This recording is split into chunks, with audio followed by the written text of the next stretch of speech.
actually, I homeschool my kids, so I was just talking to my two youngest daughters about this today, and I was saying how the reason mom's such a big history nerd is because if you don't understand the genesis of ideas, where certain ideas and concepts come from, how we got to where we are, what led up to all this, you cannot understand the world you live in. You just can't.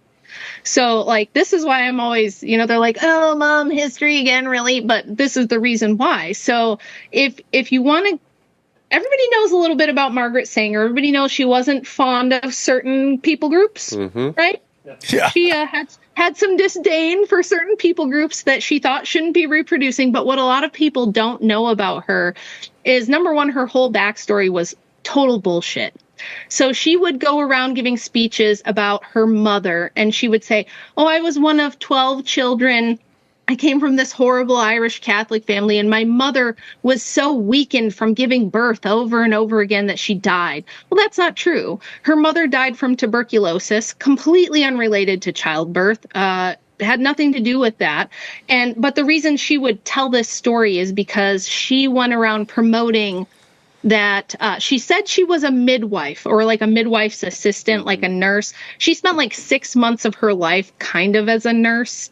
She really didn't do midwifery at all. And she had a fake story, and this comes from her biographers. Now, this chapter on Margaret Sanger, writing it for me was emotionally like horrible for me. I had nightmares. It was really rough because this woman, I think she was really demonic. Her own biographers say that she would always tell this story about a woman that she went to assist after she had had a botched abortion, and that the woman almost didn't make it, but they saved her, and that this male doctor came in and told the woman,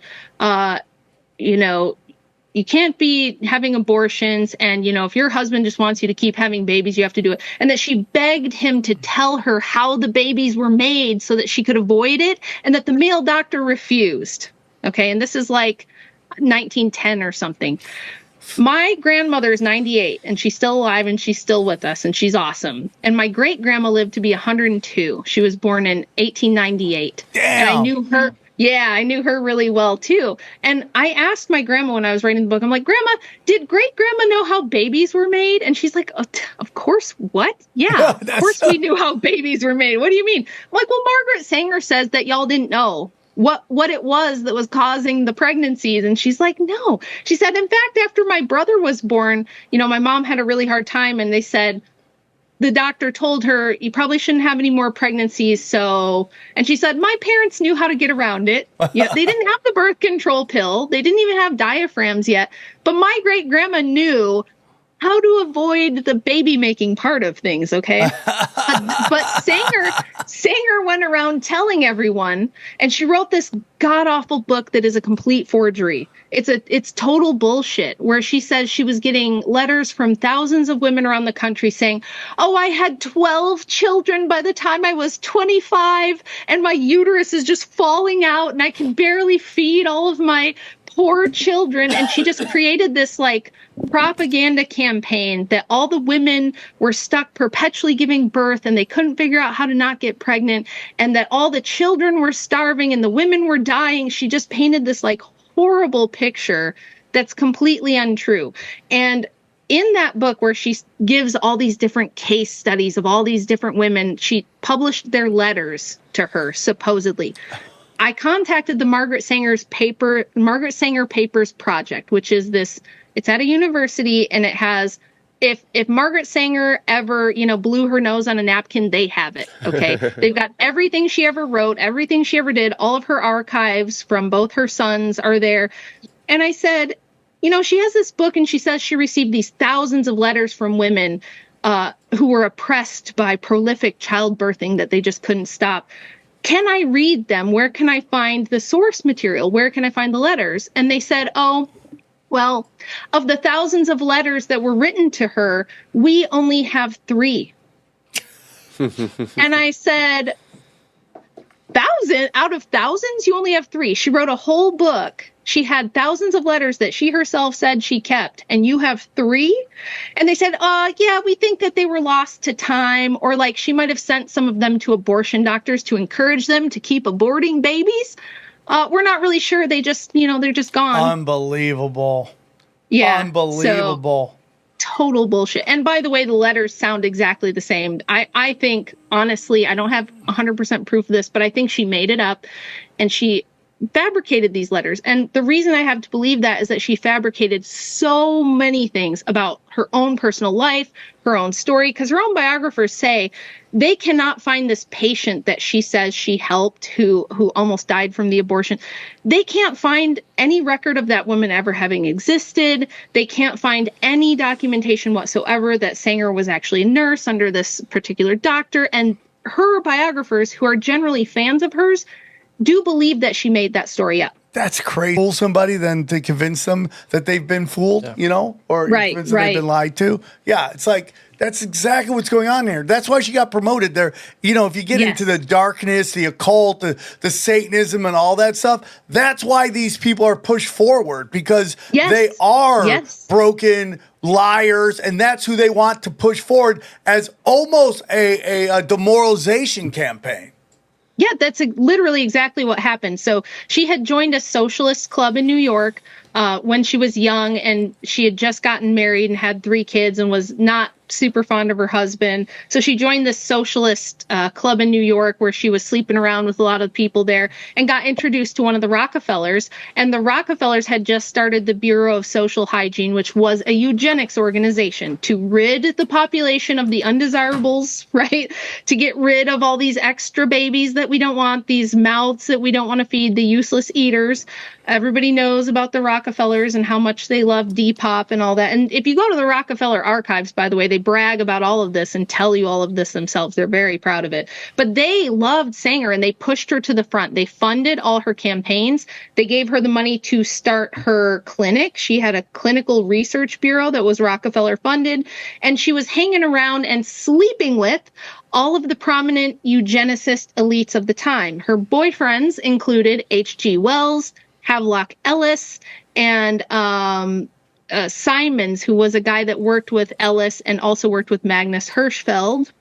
Don't know if you guys know about old Magnus Hirschfeld and his first transgender clinic in Germany, all that kind of thing. No, I have not. Yeah, so she was very prominent in these circles, and she got there by sleeping with all these guys. They were all free love advocates as well, open relationship, bisexuals. Havelock Ellis was a super creeper. He wrote this book about inverted sexuality with Simons, and Ellis himself was having an affair with Sanger, but he also had a wife who was mainly a lesbian and was mostly with women. And he wrote in his own diaries about how he could not come to completion unless a woman peed on him. So these are the kind of people that are like telling us about social hygiene and what's good for society. Yeah, it's always like that, right? They're such hypocrites. I think there's this notion that like everybody from the past were Puritans and we're only like debaucherous now. I think the difference is we have phones with cameras in them. I think that's really the film it all, which I don't know if it's a good, like the occult Nazis whole game, which is to destroy Europe. That's my honest opinion. Yes. There's going to be a ton about that in my second book, which will be out at the end of the year, has a lot about all of that. And because the Nazis had a whole plan, they thought after we take over, we're going to institute polygamous marriage so that we can make lots more Ubermenches and all. So no, the Nazis were not some like pure Christian Puritans who were going to fix all the degeneracy. That's nonsense. So after, if they would have won, according to them, they were going to have like orgies and stuff to have more Aryan babies?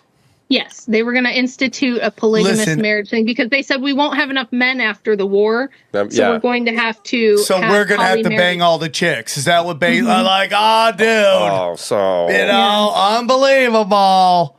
But they're gonna be. It looks like we're gonna. I don't want to do it, but I gotta do it for the nation. It's we're patriots. For the nation, not for me, because I enjoy it, but because of the nation.